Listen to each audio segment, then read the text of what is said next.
Part 1. Winning $100 million. Returning home to discover the bitter truth. Hello, everyone. Today I'm sharing an incredible story about how winning the lottery revealed the true nature of my family. After winning $100 million, I quit my job and decided to return home. But as soon as I arrived, what I overheard shook me to my core. Returning home and the shocking discovery. As I approached the door, I overheard my brother's wife, Zoe, talking to my mother. "Mom, I want to buy a villa. Talk to Katie and make her pay the down payment." My mother replied, "She just finished paying off the mortgage on this house last week. She probably doesn't have any money left." Zoe scoffed and said, Don't forget, Jim likes her.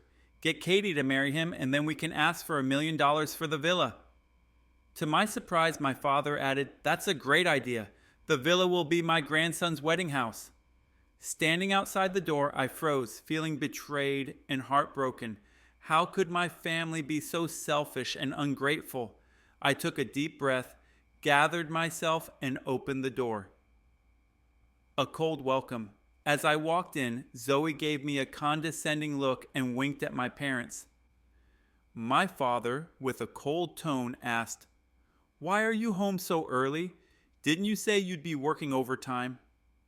"I got fired," I said emotionlessly, watching as their faces turned to shock. My brother David immediately jumped in. "Why? Is it because you upset Jim Wood by rejecting him?" Jim was my boss, stingy, harsh, and sleazy. Working under him had been so stressful that I suffered from insomnia and hair loss. Whenever I complained to my family, they dismissed me, saying I was exaggerating. Eventually, I stopped sharing anything with them. Unwanted demands. Without waiting for a response, I turned to head to my room, but my mother stopped me. Hearing that I was unemployed, her demeanor changed instantly. "Pack your things and move out tomorrow," she demanded. "Zoe's brother will be moving into your room." "Why should I leave my own room? I bought this house," I replied firmly. My father's face darkened as he shouted, "What's that supposed to mean? You need to move out."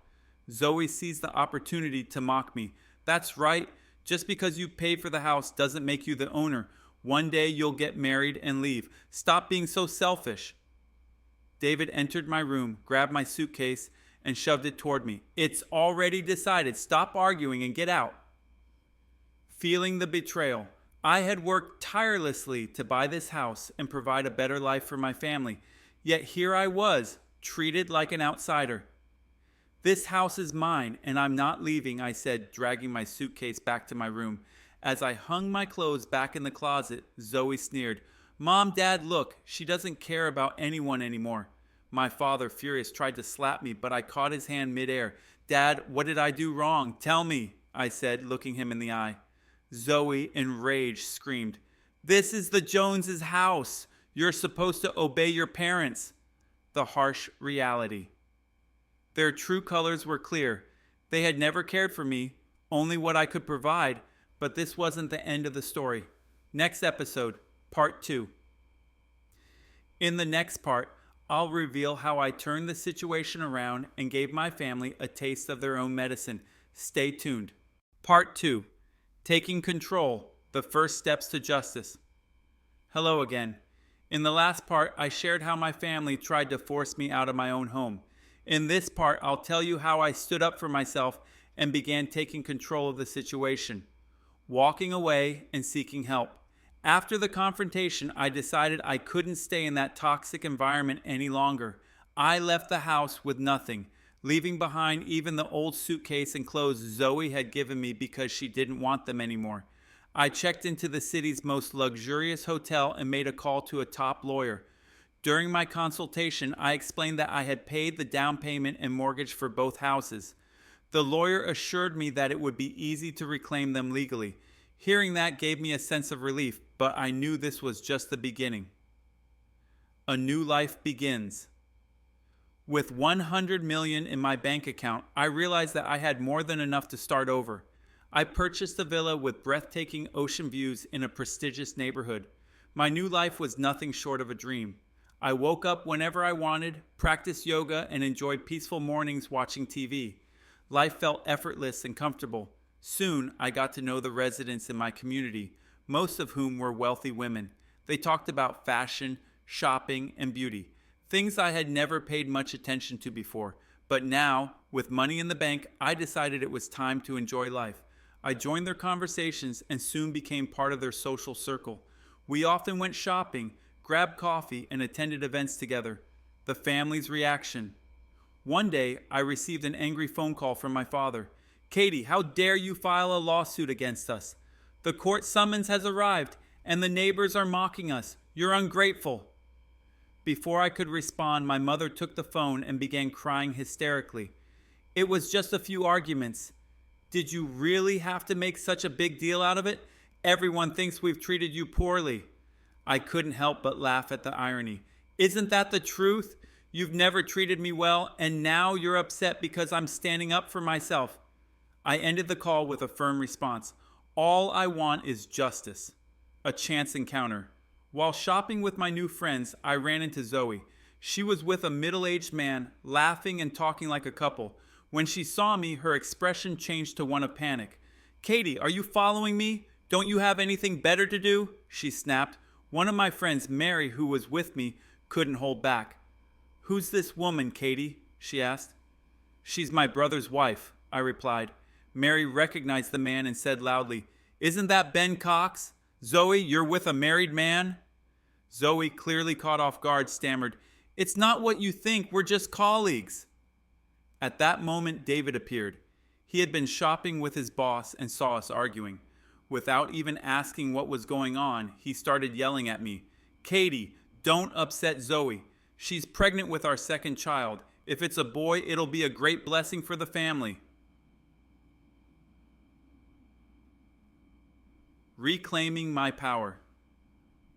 David and Zoe's arrogance was laughable. They thought they could still control me. Calmly, I replied, "You've taken advantage of me for years, but that ends now. I've hired a lawyer, and soon I'll reclaim the houses. You'd better start packing and figure out where you're going to live." Zoe, enraged, slapped David and screamed, "How can you let Katie humiliate me like this?" David, losing his temper, tried to hit me, but my friends immediately stepped in and stopped him. Mary, unimpressed, turned to Zoe and said, "Why don't you take your husband and leave? You're clearly out of your depth here. Katie lives in the villa community, just like us." Zoe's eyes widened in disbelief. "What? Katie, you're their servant, aren't you?" Mary laughed mockingly and said, "Servant? Katie is our neighbor. She owns her villa outright." Next episode, part 3.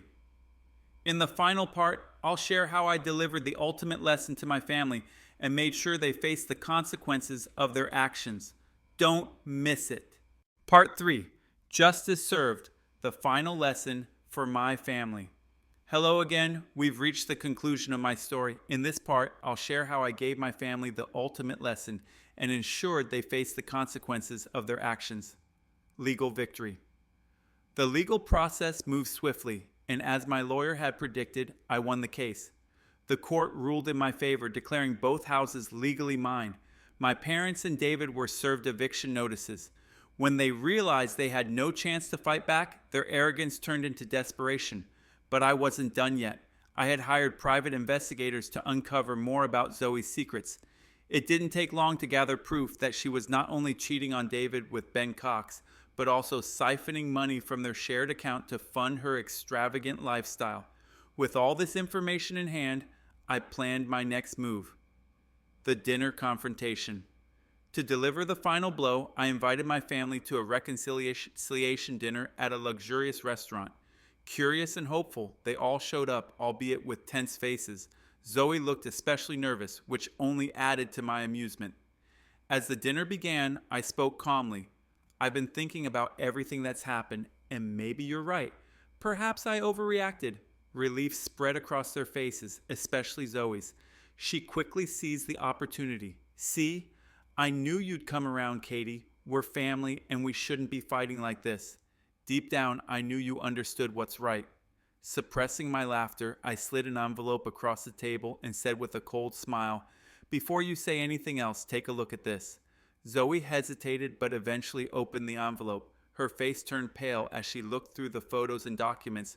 proof of her infidelity and financial theft. David snatched the papers from her hands and demanded, "What is this, Zoe?" As Zoe stammered, trying to explain, I cut her off. "This, David, is the real Zoe.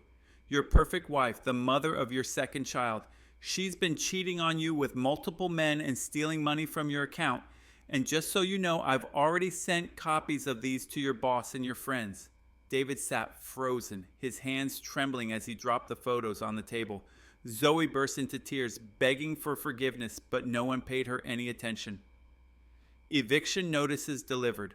I turned to my parents, who looked equally horrified, and said, "As for you two, your eviction notices should arrive soon. Enjoy your final days in the houses you thought were yours." With that, I stood up, left the bill on the table, and walked out with my head held high. Their panicked voices echoed behind me, but I didn't look back. The aftermath. Not only did I reclaim the houses, but the fallout from the dinner destroyed Zoe and David's relationship. Zoe was exposed, and David, humiliated and financially ruined, had no choice but to pick up the pieces of his shattered life. My parents, stripped of their sense of entitlement, moved into a small house far from their former comfortable lifestyle. The irony? The house they rented was one of my properties.